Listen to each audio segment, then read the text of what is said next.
आज मुझे आप सब लोग इस खरबूजे की फील्ड के अंदर देख के बड़े परेशान हो रहे होंगे कि मैं कौन सी जगह पे हूँ जहाँ पे ये येलो सेगमेंट के अंदर खरबूजा तैयार भी हो गया है।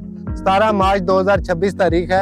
आरफ वाला का इलाका है जहाँ पे अगर कोई वैरायटी सबसे पहले तैयार हुई है तो वो है ग्रीन गोल्ड की गोल्डन मून F1 सेगमेंट। आप देख सकते हैं माशाल्लाह इतना प्यारा सेगमेंट है कि देखते ही इसको खाने को दिल करता है। मेरे सामने प्लांट का स्ट्रक्चर आप देख सकते हैं।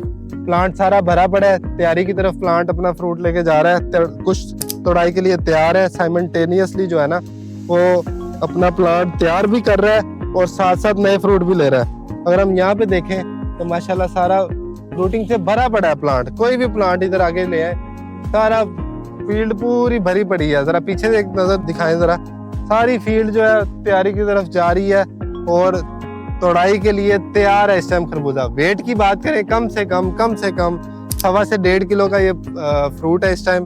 और खुशबू की बात करें माशाल्लाह इसको हाथ में पकड़ते ही खाने को दिल करता है। अगर आप भी चाहते हैं कि मार्केट के अंदर सबसे पहले आपका खरबूजा आए तो ग्रीन गोल्ड का गोल्डन मून F1, इससे बढ़ के कोई और वैरायटी नहीं है। आज ही आप ग्रीन गोल्ड से राब्ता करें और गोल्डन मून का सीड हासिल करें। इसलिए हम कहते हैं जी green gold is the dream gold.